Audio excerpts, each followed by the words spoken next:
All right, I think it's okay now. Okay. Yeah, I'm in Shanghai. How about yourself? Yeah, good. I didn't read the background looked very Harry Potter like. I'm still stuck in. I'm still stuck at home in London. Uh, I know. I think I sent the email out to everybody explaining that for this new season of Art of Law, I think we want to just get back to the basics and new year. Let's take a new look at how the China market can be an opportunity for people, and this year can't be worse than last year. So, yeah, I think we'll be okay. And for the background. I I kind of went with the mirror on the wall theme today. I don't know if that makes sense.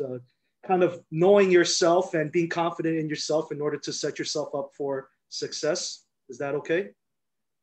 Sure, sounds a bit American self-help like, but okay, sure. Well, we got to pull ourselves up by the bootstraps.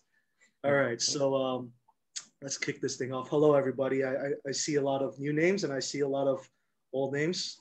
Good to see everybody. And if you have any questions, just leave it in the chat. I do keep an eye on it. And whenever I find the right opportunity to bring it up, I certainly will. Just to go over it very quickly, this series, the Art of Law series, this is season 2, Mark, can you believe? Season 2 of Art of Law.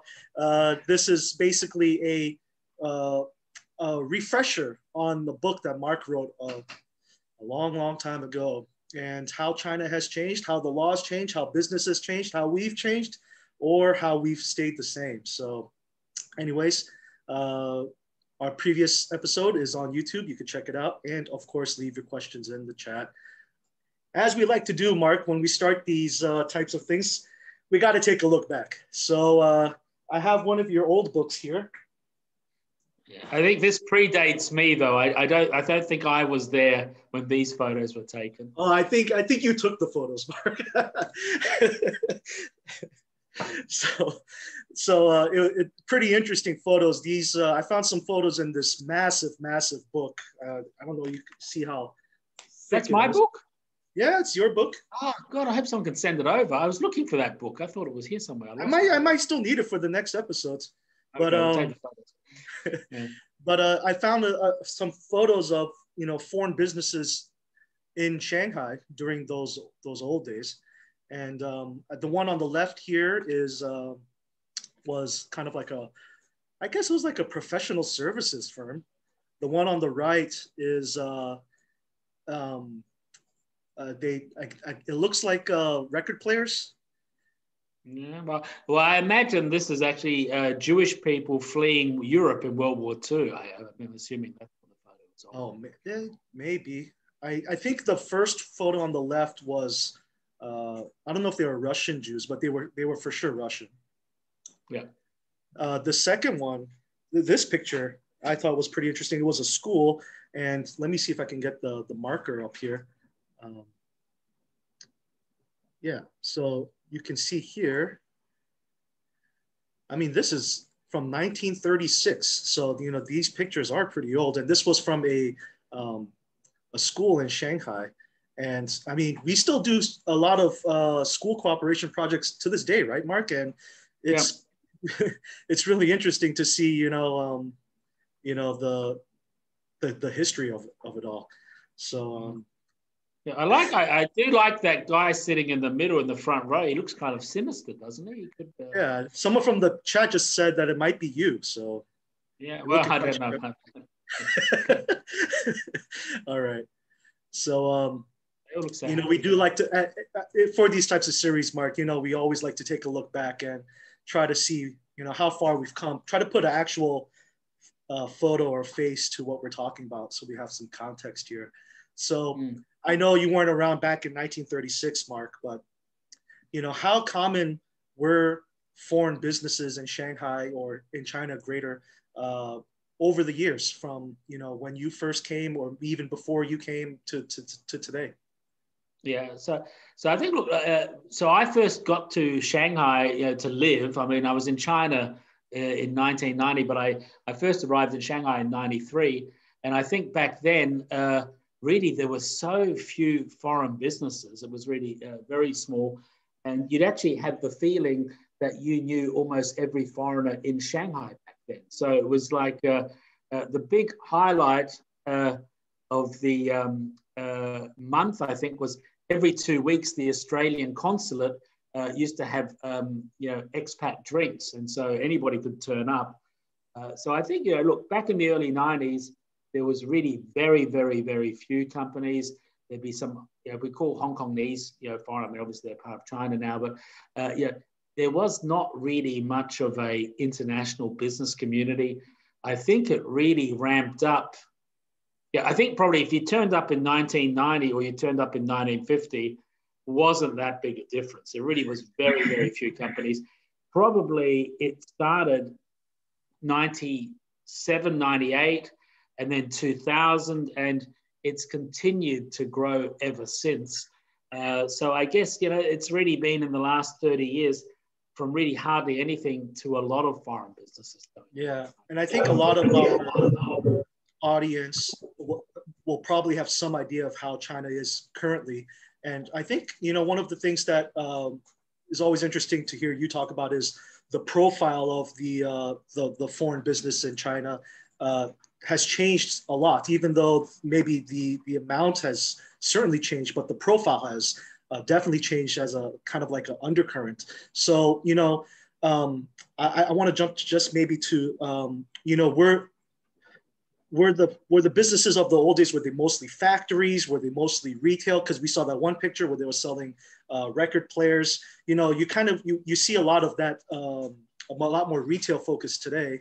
But was it a 50-50 split, or what was that ratio like back then? Yeah, so I mean, like retail is kind of an interesting one. Yeah, let's say in the early 90s, things that were really off limits were trading companies. Retail, I mean, lots of things were off limits. And so I think, really in the first, say, 5 years, 10 years, every single joint venture, every wholly foreign-owned enterprise was a manufacturing enterprise. And so I think, different companies had different successes.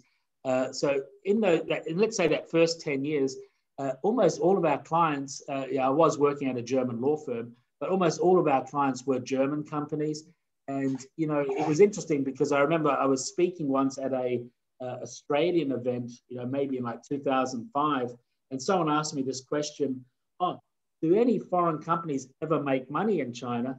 And I was a bit surprised because actually all of our German clients were making lots of money in China. And so, if you think back in the 90s, what was the number one type of typical company? It was really, first and foremost, somebody supplying the automotive industry. So, so I think, and then there were some, but at least we never dealt with them. There were some companies who were doing factories purely for export, but I never really saw those companies much. I think it was a lot of Hong Kong factories in the south. I think in Shanghai, most of our clients were companies that were either making things for the automotive industry, which was the big one, which was coming up, or they were making things for Chinese companies who made things, so they'd make big production lines. They would produce things that Chinese companies would use to manufacture, and then they would export. So I think, that was definitely the case then. I would guess the first kind of consumer-facing company I saw was an optical retailer, and that would have been maybe like the year 2000. And so I think now we don't see that many factories, and we see much more digital. We see almost everything is consumer-based, or it's sometimes, in rare cases, supplier chain-based. And we got a project that just came in last week where a client is taking a share in a Chinese factory, and it's mostly just to get closer to the Chinese factory and also impress its customers like Walmart and Costco that they really have a real business in China, not just a OEM contract. Yeah, I think it's really interesting to think about how fast it has all evolved. We went from foreign factories to foreign factories producing for the China market to, like you just mentioned, e-commerce, where it's kind of just, you don't even have a factory in China, but you don't have any presence, or you have a very little presence, and you're selling to the Chinese market through e-commerce. Which, I mean, it really is quite amazing how many options and how fast it has all happened. And this goes to the next. I don't want to spend too much time on this, but the regulations have obviously changed quite a lot, and we have a couple different. We've touched a bit on this in the previous episodes, but do you also feel, Mark, that the speed of the regulations have kept up quite well with the speed of the business in terms of its evolution? Yeah, look, I think, I might have said it previously, but I remember the first 3 or 4 years that we were working in the office back in the early 90s, we just had this one thick blue book, and half of it was Chinese, half was English, and these were all the laws. And so, the memos we used to write would just be based on this like one book. I think the explosion in regulation, obviously China's become much more sophisticated a market, much more regulated. And so, look, I think there's something which is approaching like a rule of law. There's still more discretion in the hands of authorities, perhaps. And, what's perhaps interesting is a lot of people would think, this is a draft regulation. It doesn't apply yet. It's only coming into effect next year. Like Brexit, when they say, the regulations, and then they're all surprised when the regulations come into force, and then, everybody doesn't know what to do. But, in China, I think if you have the draft regulations, we always tell clients, you've got to start adjusting to those draft regulations, because that's actually saying now what the authorities are thinking. And so I think it's not just those laws, but it's the regulations, it's the policies. There's so many different things. One of the first ones was like competition law, antitrust law. That came out, I don't know, maybe 10 years ago. The new thing is now privacy, data, cybersecurity. So China does catch up with, these more mature markets. And so I think nowadays it's not easy just to rely on one book and say, this is all the regulations you need to know. And I just have to find out, but obviously the Chinese market has also evolved, like you just mentioned. First, we had the businesses moving, and then the regulations were moving, and the market itself taste is always constantly evolving too. And I'd like to just move on, Mark. And we put this little, and again, if you have any questions, just leave it in the chat. We do like to engage with our audience, and we do have a good time trying to come up with the materials for whenever we do meet. For today, we have the 6 biggest mistakes in entering the China market and knowing yourself in the process. Of course, the first couple ones, Mark, maybe we don't need to spend too much time on, but we'll start off with the first mistake, which is not protecting IP rights. Yeah, so I think we've got other videos on this, and we do it a lot, but it's always worth mentioning. We have a new client, a tech company from Israel. They just came to us a few weeks ago, and they haven't even registered their trademark in their home jurisdiction, and so I think, and they're a tech company, and they do have a patent. So I think, the first thing to do is, read the trademark, make sure that you've put in an application for the trademark, because it's cheap to do, but very expensive to repair. And then I think, if you're a tech company, normally if you've got patents, if you've decided to do the patent elsewhere, it's worth doing in China. It's relatively inexpensive. Trademarks, about $700, $800 US. Patents, it will depend, but I think somewhere we're talking about, $2,000 to $4,000 US, depending on how complicated they are. And then, we've also got a new client who's a software company. So they should also do copyright, software copyright. Again, it's about $1,000 to do it for the software. So it's very low cost. But all these things, establish rights. Copyright's a bit different. It's not about establishing rights, but it's about actually ensuring that you shift the burden of evidence. So it's all about making your life easier and protecting your business. And I think, another thing we've seen with China changing, it used to be 20 years ago or 30 years ago, it was a factory where people would tell them what to make. increasingly, there's a lot of innovation and technology, and a lot of Chinese companies really do place a lot of emphasis on technology. And they're still a big buyer of technology, but really tech is really crucial. And if you don't protect it, and it's really difficult perhaps to make headway in certain sectors. Like you said, Mark, it's insurance, right? You don't want to buy insurance the day you have an accident. You really, we've met more than enough clients that have found out that their trademark has already been registered by somebody, and by then it's just way too late. So this slide is a little bit about what you're talking about, Mark, with the squatter or the pirate. Yeah. So, I mean, I think buying insurance on the day when you need it, it's really good if it happens in the morning and you have the accident in the afternoon, but I guess it's a bit suspicious. But yeah, so I think, here it's just the same thing. So even if you don't patent something or you don't have the trademark, it's not even if it's like the people in your country, Sean, who say, they don't want to wear a mask because it's their freedom, they can decide, but it also endangers other things. And it's the same with patents or trademarks.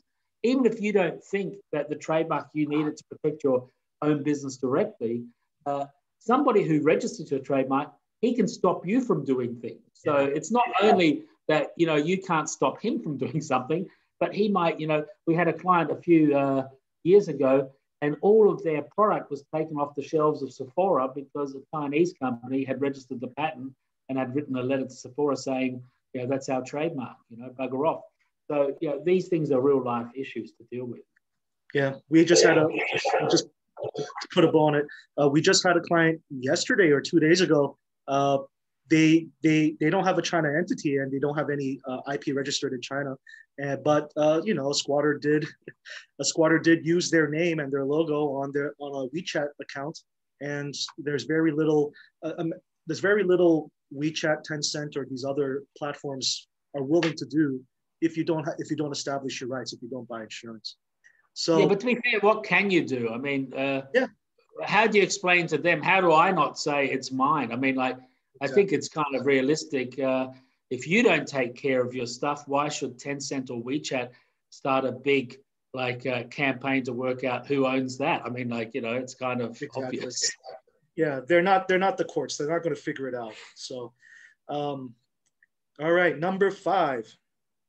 We have going it alone. Now, Mark, I think this is a mistake. I don't know if this mistake, when I was putting the slides together, is this something that you used to see a lot more back in the day rather than in present times, or is it still like a constant theme? So I think, look, the issue is here. This is something that it changes. My views changed over the years. So I think early on, businesses, really, most of the projects that we worked on in the first, in the 90s, really, most of them were either joint ventures or rep offices. There were very few wholly foreign-owned enterprises because you had to be export orientated or some kind of special high tech. But over the years, then the local governments, when the approvals were becoming increasingly local, people found that the local governments were quite happy to approve these woofies because they brought in investment and jobs and tax. And so I think, a lot of those early joint ventures failed because China was a different place back then. It didn't have that same legal framework. Perhaps Chinese partners were not as, used to international kind of business, etc. And I think, a lot of it was also you were making something which was your product, your IP, and it was a B2B type business. And so I think, as life has changed, and now we don't have many companies coming in, setting up new companies to manufacture for Chinese businesses. I mean, I'm sure it still happens a bit, but if we would think of the kind of things we're seeing, we see things like, education, maybe publishing, healthcare, aged care, and, even like the industrial sectors like auto or those kind of things, these are consumer facing. So I think there's been a lot of adjustments, whether you can do things by yourself. Like in healthcare, I think there's something with hospitals now also in the new European Investment Agreement, I think you can set up hospitals. These kind of things have been loosened. But I think the question is, if you're a German company and you want to set up a chain of hospitals in China, it's going to be very difficult for you to do that successfully. You know, you can do a couple, but it's a very regulated business. It's a very capital-intensive business. And so I think, you know, increasingly, if you want to have a really big business in China, you probably need a Chinese partner. May not be a joint venture, but it may be, you know, a Chinese company investing in your top co. It might be a master franchise, you know, like here Pizza Express is, okay, they bought it, but, you know, like a franchise model. You know, there's lots of different ways to do it, but it's difficult to do it all by yourself. I think, you know, you need to. Sorry for moving through the slide, but we're talking about the hospitals setting up 1 or 2 hospitals. I mean, let's just break it down into something a little bit even simpler and less regulated is opening up pizza shops. You know, and the reason why I thought this example was very interesting because I just ate there last weekend, and I you know, I haven't been in Shanghai for as long as you, Mark, but I mean, even I've seen Pizza Express change its model, changing from a Western type menu to more Chinese style menu and all of these things. So, you know, it's one of those constant reminders of what you were talking about. It's not necessarily for legal compliance or for any of these other things. It's more for actual, you know, making sure that the business is successful. So Pizza Express, is Pizza Express actually still, I think they changed back because Pizza Express firstly came into China with the name Pizza Mazzano. And then I think Honey invested in it, and then they rebranded back to Pizza Express. But I think they went back to the Pizza Mazzano name a few years ago, I think. Yep. Yeah. Yeah. So look, I think, yeah, well, they've got problems in Europe or in England anyway. So Pizza Express is a UK company. And I think we've actually, the London teams are working on the restructuring. So a lot of their stores have gone under. But I think it's interesting, you know, the idea there was you had a good concept, you know, and I think a Chinese company could take that concept and potentially roll it out across the country. They can deal with franchisees. And, you know, it's an old thing which, you know, people always say that China's not one market, but, you know, a bunch of markets. And so I think these are the kind of things where, you know, by the time a foreign company, and like you say, it's not super regulated. It's not like, you know, they treat this as a state secret, you know, pizza companies. But, you know, the issues, the challenge of a pizza company, I bet, is supply chain, but even more is probably getting the right locations and doing the right real estate. And if you have somebody in China who knows and gets it done, yeah, you can do quick because there's always competition in China for a good lease. And so I think, yeah, that is why this would make sense. And I also think what's interesting with, you know, Pizza Express or Pizza Mazzano, yeah, we used to like it a lot, the family, and then we went on holidays to London and the kids really wanted to go to it, and it was absolutely different. The Chinese version was so much better than the bloody English one. So, you know, it was terrible. But yeah, it's kind of interesting. So yeah. Yeah, the Beijing, very good. Yeah, so, well, I don't like that kind of that stuff. But actually, the quality of the product was different as well. Yeah, good point.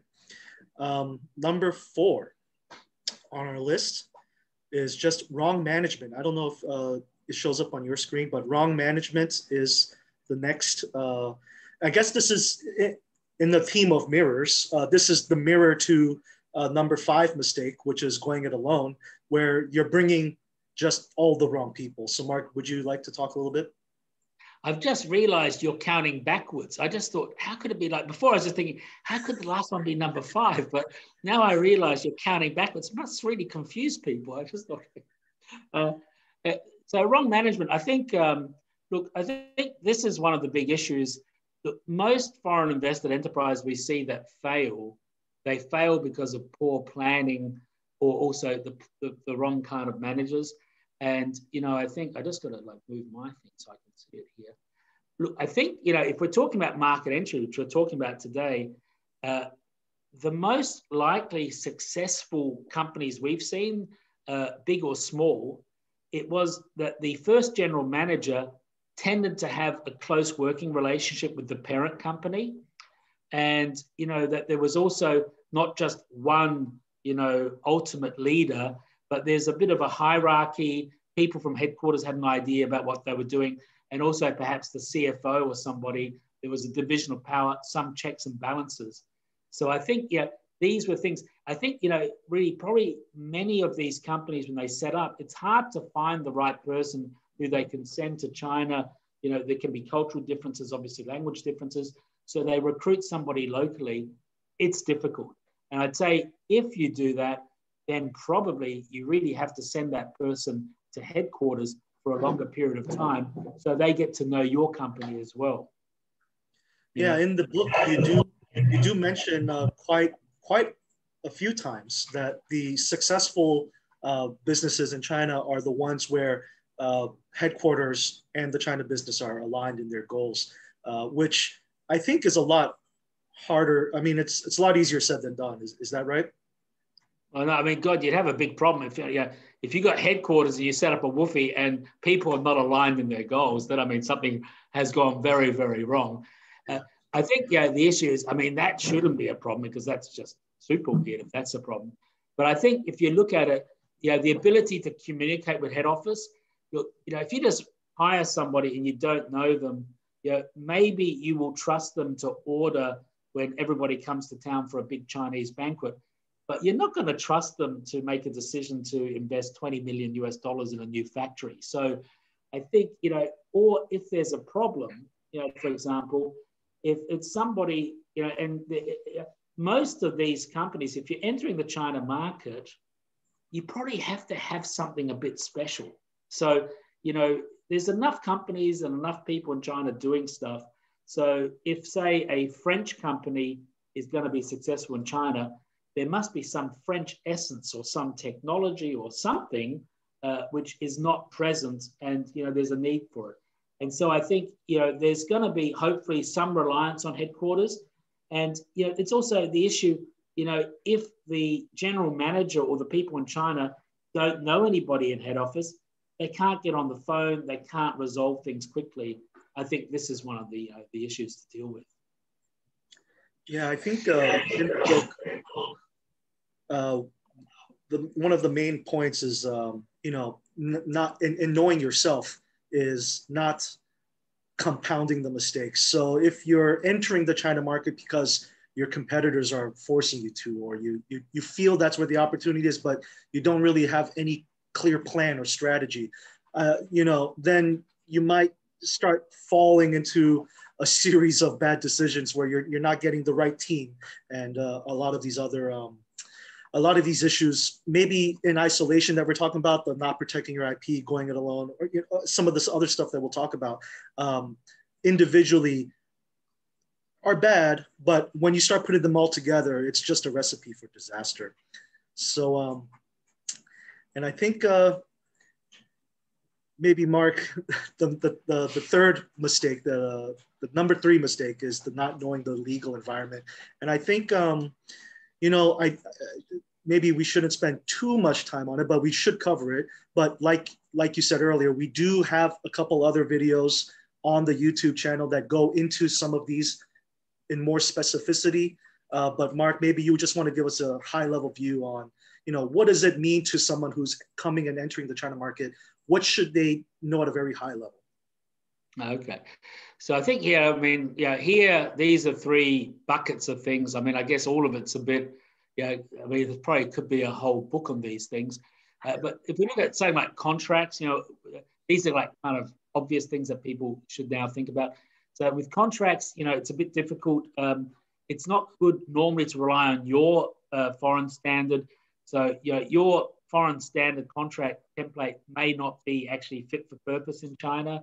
If you've got a Swiss contract, which I think is much more of a statutory-based kind of legal system, there might be things missing.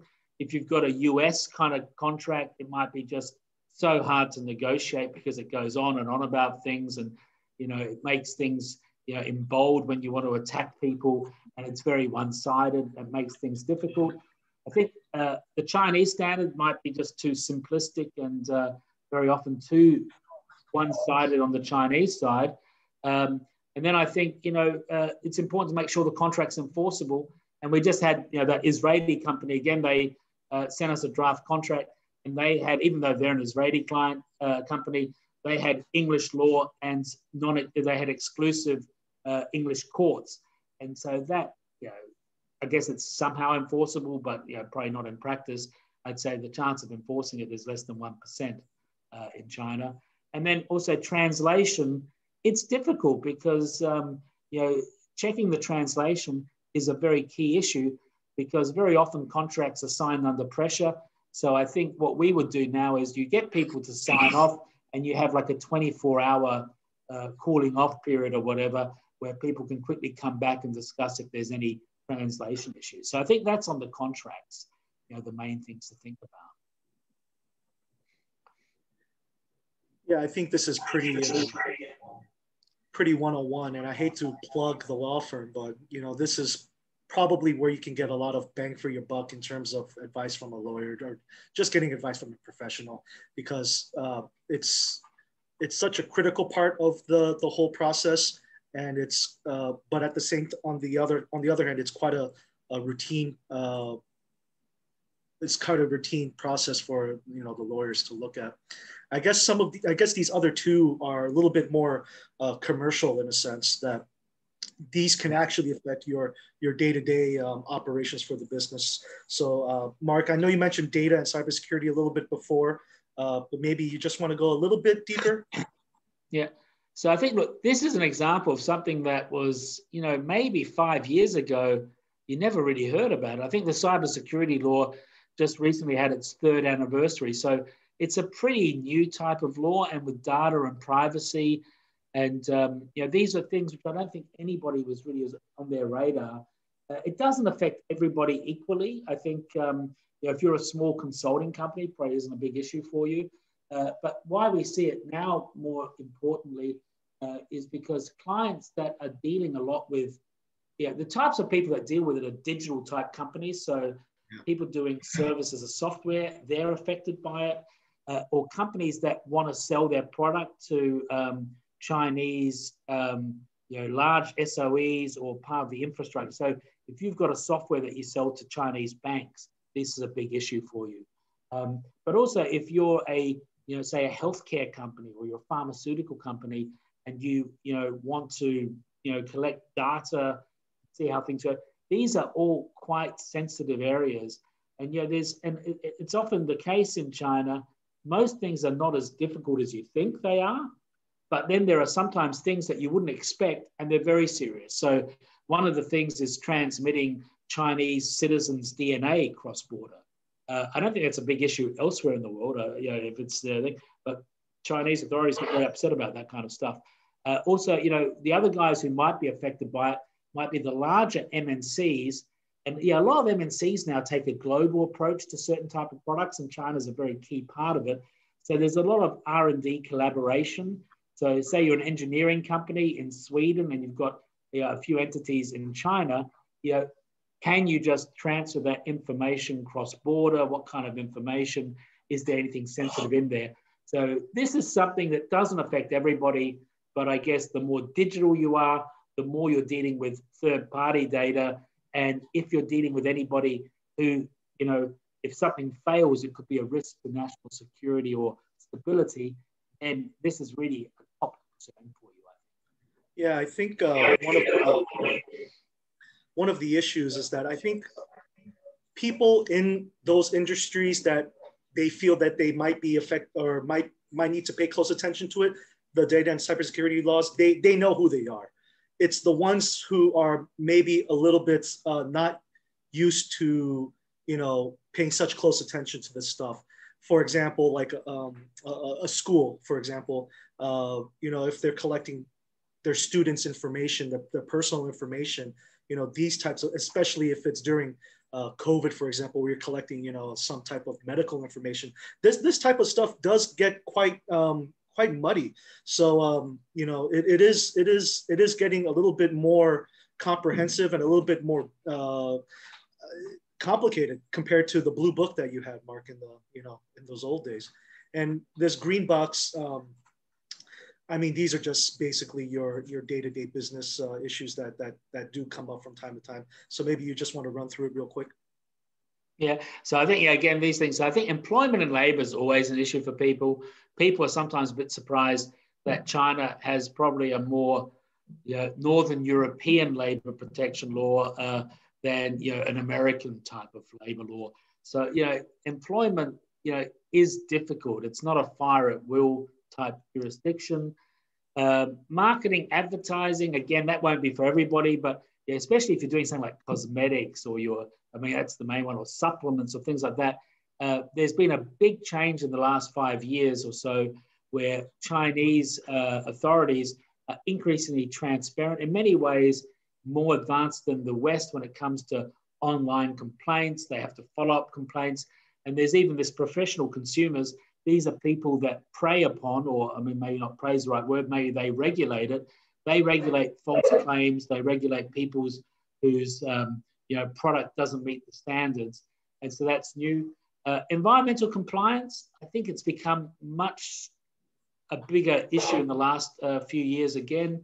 And so I guess, the issue is the laws are getting always more complicated, so you have to keep up.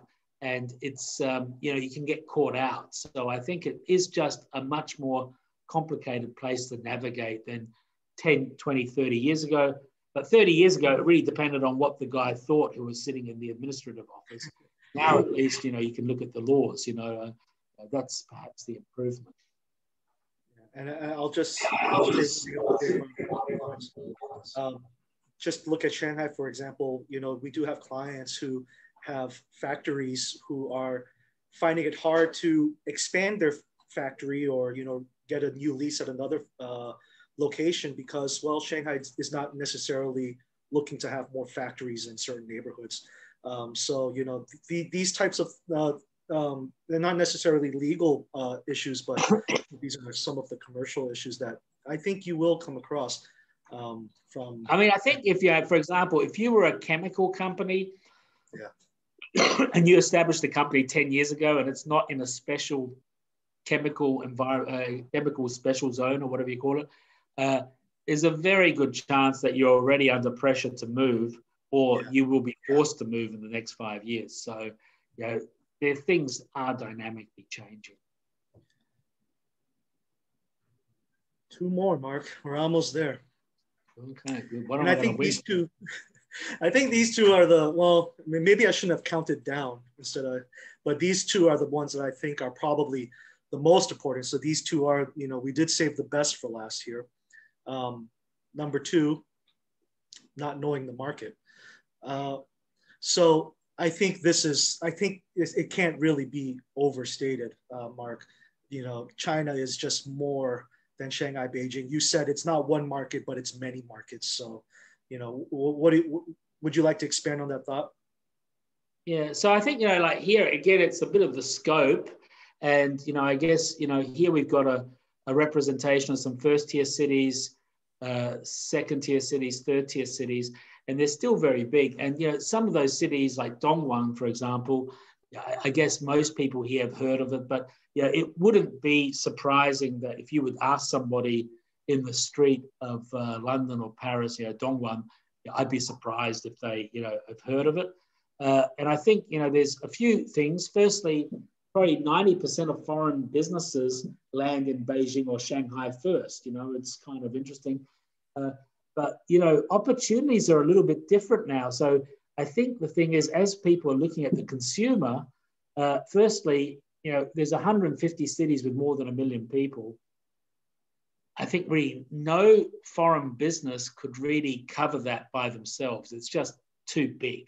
It's probably very difficult for many Chinese companies to cover that size. So the scale is just so big. And then I think there's places which are up and coming, and like Shenzhen's there. And Shenzhen's an interesting place. I think if you're talking about education or like a university project, I'd be thinking Shenzhen's a place where you might be able to find an interesting partner or government support, or stronger support than in, say, Shanghai or Beijing, I could imagine. Or if you were going to set up a hospital, you might actually go to Shenzhen, or you might even go to somewhere like Hainan. So I think the thing is, it's really not all the best partners or the best customers are just in that very. There was another photo I once had which represented the population of China as a big circle, and then Beijing and Shanghai population was a small circle within it. And it's so small, that circle. And so I think, you know, there's lots of opportunities in those other cities. But admittedly, you know, if you get to third or fourth tier cities, they're very different. And, you know, very often they can be difficult to service. So that's another reason why you might need a partner, or you might need a franchisee there, or something or other. Yeah, that's right. I think you know, without risk, there's no opportunity. And I think, you know, if you were looking to enter the market, you might want, like, just to sum it up, Mark, you might want to look at what is your business, and what locations might have some type of government program, or maybe there's just a bit of like a Silicon Valley type movement where, you know, maybe you're a hospital and Shenzhen is where you want to be because a lot of the healthcare companies or health and tech. I think, yeah, look, I think that point, it isn't on any of these slides, but I think it's, yeah, because we're talking about market entry today. So something which I think is kind of useful, it's probably good just to brainstorm with a bunch of different people, because, yeah, the problem is everybody has their biases, etc. Yeah. And, you know, I think, you know, and everything is a bit bespoke, you know. So what we're talking about today, it's not like, okay, you are a German tier 2 auto supplier in 1996. So what do you do? Well, you go to Shanghai, you set up a WOFE, or you set up a joint venture with SAIC, because that's where most of the cars are being manufactured. Nowadays, it's different. You know, if you're somebody who builds environmental air filters, or, you know, testing stations for environmental air, well, it might not be that kind of partner. You might have to go to Beijing and find somebody who can really help you win tenders or something. Or, you know, if you're doing a, you know, state-of-the-art hospital, if you're doing like plastic surgery, well, plastic surgery probably is Shanghai, Hangzhou, or Beijing. Yeah. So I think the thing is, it's probably good just to have lots of brainstorming conversations with a variety of people. And I think a thing which we still see today is a lot of people are quite happy to share experiences. And so I think, you know, almost all the countries, yeah, especially I'd say Germany, the UK, the ones which I know the best on this, they do have a lot of government people who see a lot, and you can reach out to. Also, the US has the commercial service, and, you know, you can't believe, you know, it's not like they will give you everything and just do it for you, but they're a good place to start, get some information, and they are normally happy to put you in contact with other people. And, you know, it's good to spend a bit of time just thinking about it before you commit. And to just add another layer of complexity is not necessarily geographical, but, you know, in terms of your distribution channels, in terms of your sales channels, you know, how do businesses actually get that part of the whole logistics done? I think you mentioned, Mark, that, you know, you might need a partner for this, I guess one of the main idea of this slide is that you would want to have a multi-channel approach. You don't necessarily want to depend on a Chinese partner or Taobao for, you know, your e-commerce. You might want to think about, you know, having a little bit more diversification in your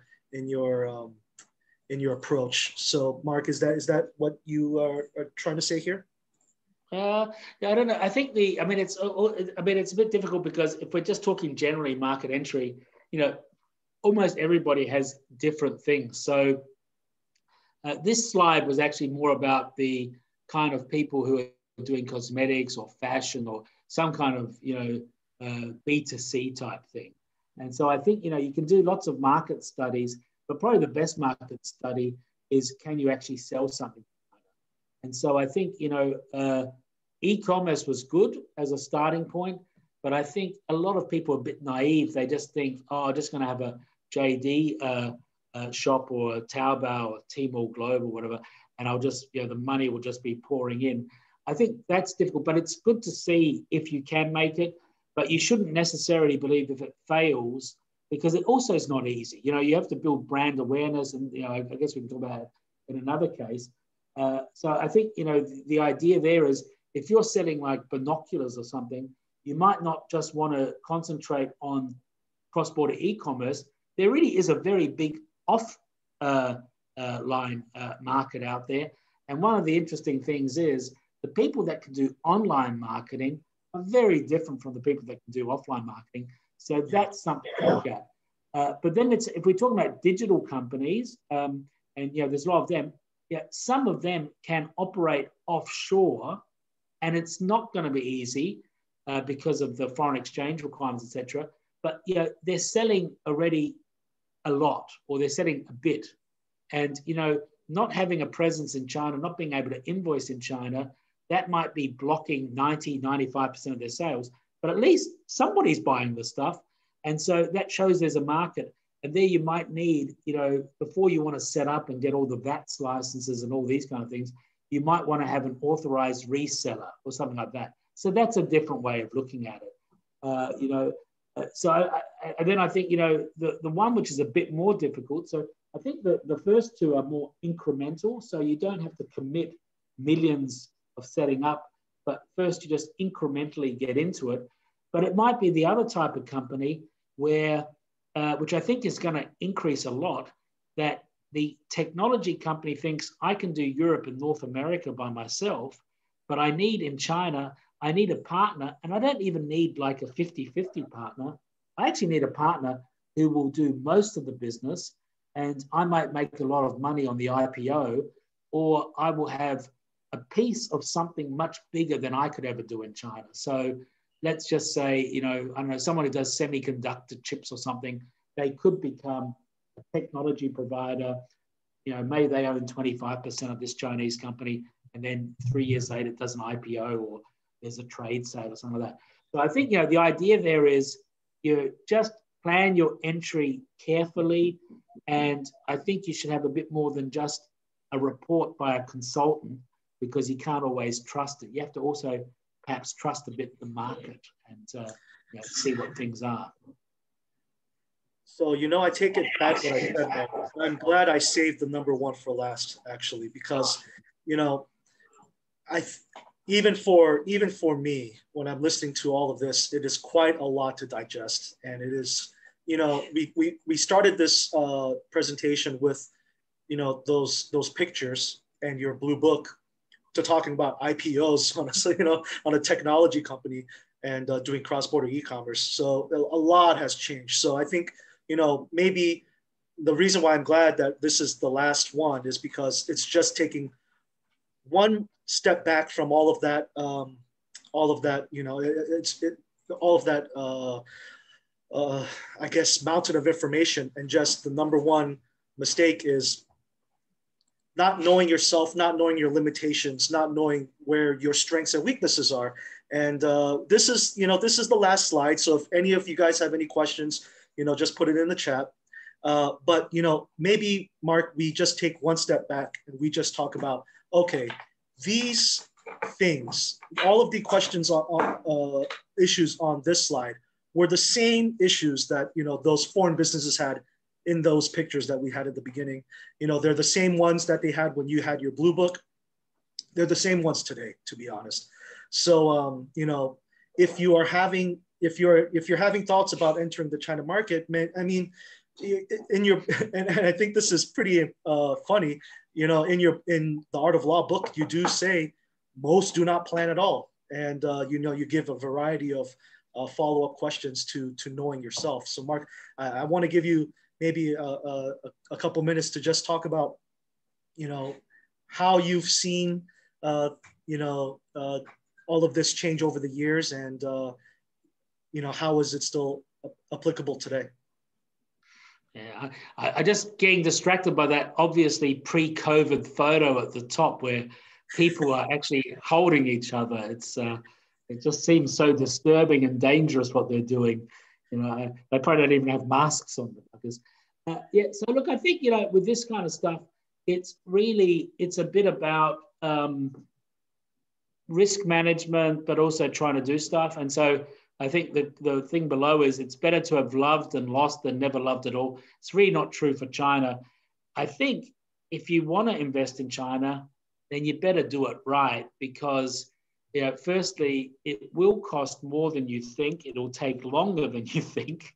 And if you do it wrong, then everybody will say, I told you we couldn't do it in China. And then you may lose access to this, big and growing market, forever, so because there's always, I think in most companies of any size, there's always a few people who think China, that's the future. It's a big market.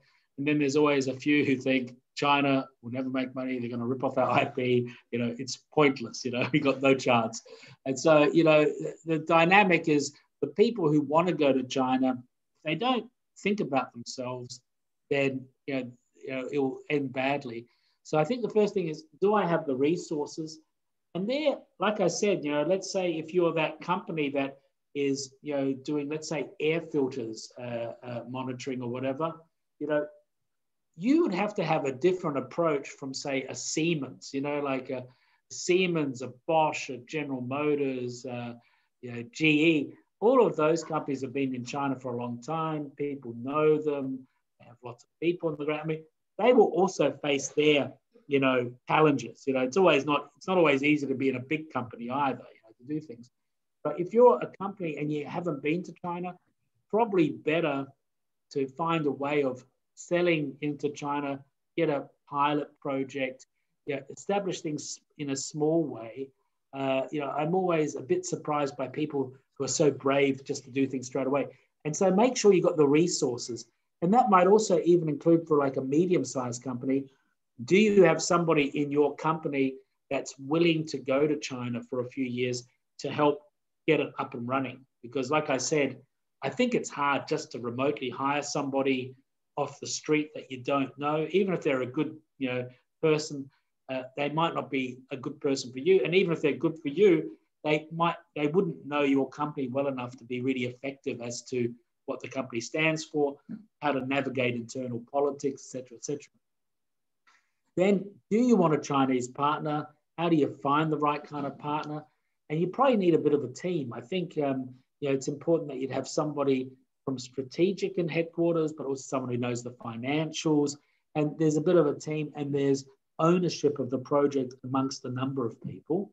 And then, whether you can trust, the partner or your team, this is things to look at. And then economic feasibility, legal feasibility. Even though things have opened up a lot, not everything is open yet. And then also look at your competitors. So that's one thing which I think also doesn't happen as much as it used to, but maybe 5-10 years ago, a lot of people were failing in their home market. And they said, well, I'm going to be dead in this market in 10 years. I'll go to China. But China, actually, if you're failing in your home market, I'm sure you'll fail quicker in China, because China has all these Chinese competitors now, but you'll be going up against European, Japanese, American. You've got everybody running around. So it is highly competitive. So that's also difficult. So that's the points I wanted to make on that. All right. I think we'll end it there, Mark. I just want to let everybody know we're about out of time. But this is the premiere episode of season 2 Art of Law. We wanted to pick something that was a little bit more introductory just to kick off the year. But as time goes on, maybe we have a theme throughout the next couple episodes where we try to get focus on a topic and then get into a little bit more of the nitty gritty. And sometimes, the stuff that people think are interesting are not the stuff that you think are interesting. So if you guys have any ideas, you can always, I'll send everybody an email with just to follow up. And maybe if you want the slides, I'll send that to you too. But if you have any thoughts, you can email Mark. Most of you should have my email address. And we would be very happy to hear some feedback. So the next episode will be, I think, about risk on being a senior manager in China, but of course, subject to change depending on feedback. Anything else you'd like to say, Mark? No, I mean, it's just a little bit. It's a little bit sad that people didn't ask questions today. I think it's the first time we didn't have questions. So hopefully, we'll be a bit more interactive. Maybe people are still shell shocked from 2020. Who knows? Yeah. No, maybe people are still hungover from the new year. Okay. Well, thanks, Sean. Thanks, Mark. Thanks, everybody.